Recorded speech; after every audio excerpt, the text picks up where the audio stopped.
si l'on passait déjà la parole à la spiritualité, j'ai envie de dire, Jean-Sébastien. Véronique, tu disais qu'on était à 250 km de la mer. Aujourd'hui, on a un peu l'impression d'être à la pointe du Rhin, hein, vu le vent qu'il y a. En attendant, ça doit être encore pire au sommet de la cathédrale, de cette merveille, j'allais dire, de ce miracle de pierre. Parce que derrière cette façade, qui est une des plus belles façades gothiques de France, ce trésor a failli disparaître à tout jamais. C'était un 19 septembre, c'était en 1914. Un obus tombe sur la cathédrale, met le feu à un échafaudage qui détruit la charpente. Un événement absolument tragique, mais on a reconstruit pour que l'histoire de France perdure.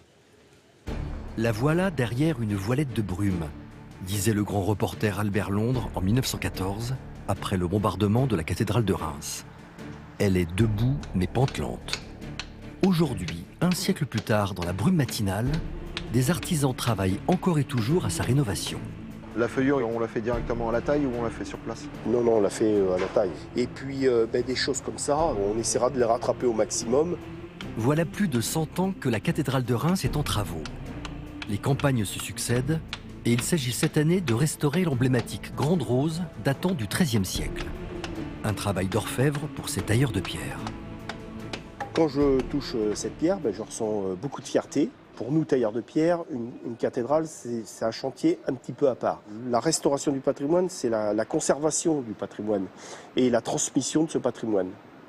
Et je ne parle pas pour la génération de nos enfants, nos petits-enfants. On parle pour dans 1, 2, 3 ou 4 siècles. À 40 mètres de haut, les artisans se dévouent corps et âme à la restauration de la vieille dame de Reims. Il faut recréer les feuillures dans la pierre endommagée par les bombardements allemands de la Première Guerre mondiale. Une vie d'homme dédiée à rénover ce monument historique.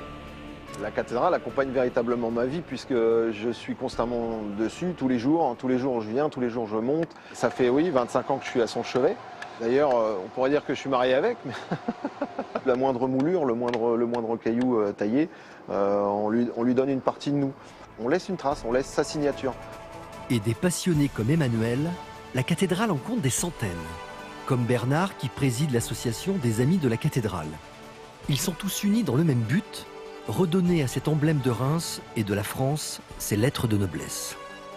Ce lieu est tellement chargé d'histoire. L'association a été créée en 1917 pendant la guerre afin de participer avec l'État à la restauration de la cathédrale une fois la guerre terminée. Et c'est ce que nous faisons actuellement. 100 ans après, nous sommes toujours aux côtés de l'État pour participer à la restauration de la cathédrale.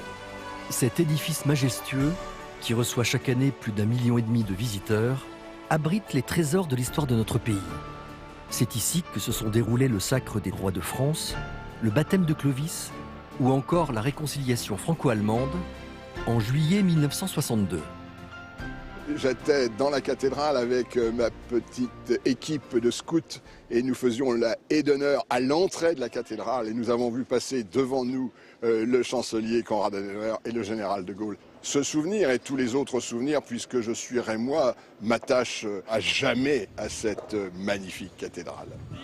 La cathédrale de Reims, un patrimoine unique qui fait rayonner la Champagne et l'histoire de France dans le monde entier.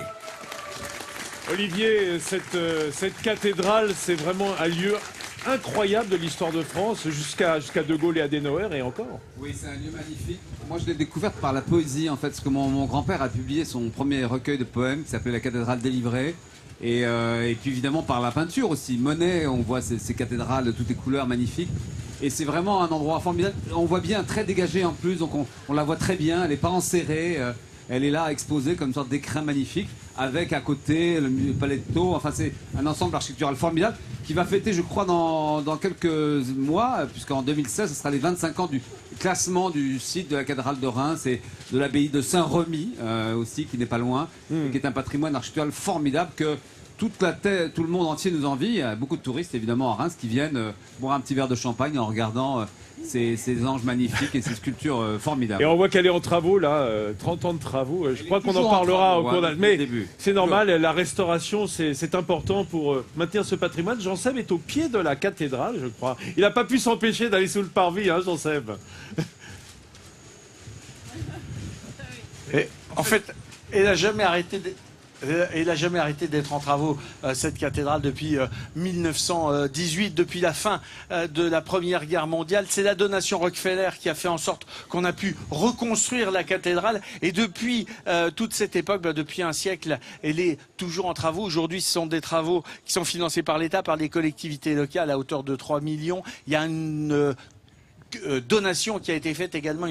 On a récupéré nombre d'argent, 1 million d'euros qui ont été donnés par des particuliers, des entreprises, pour que perdurent ces travaux, parce que c'est véritablement une merveille de pierre, cette cathédrale Saint-Rémy ici à Reims. C'est absolument magnifique. Reims, d'ailleurs, qui a mis ses habits de Noël, c'est la pointe du rat, hein, ici, hein.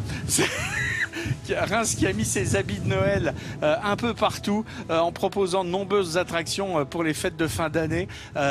Marché de Noël oblige, il y a plus de 130 chalets dans toute la ville. Il y a des illuminations absolument magnifiques, que ce soit des anges musiciens, que ce soit des sapins en 3D. C'est à la fois de la fraternité, de la modernité. C'est de cette expression québécoise que j'aime infiniment, le temps des fêtes qui commence, et ça permet de préparer des retrouvailles, j'espère familiales et pleines de sérénité, car nous en avons besoin en cette fin 2015. Absolument, mon Jean-Seb, tu t'y prends à l'avance, hein, toi, pour les fêtes de Noël. T'as vu, il prépare déjà.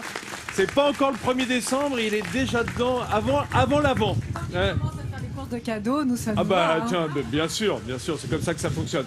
Mesdames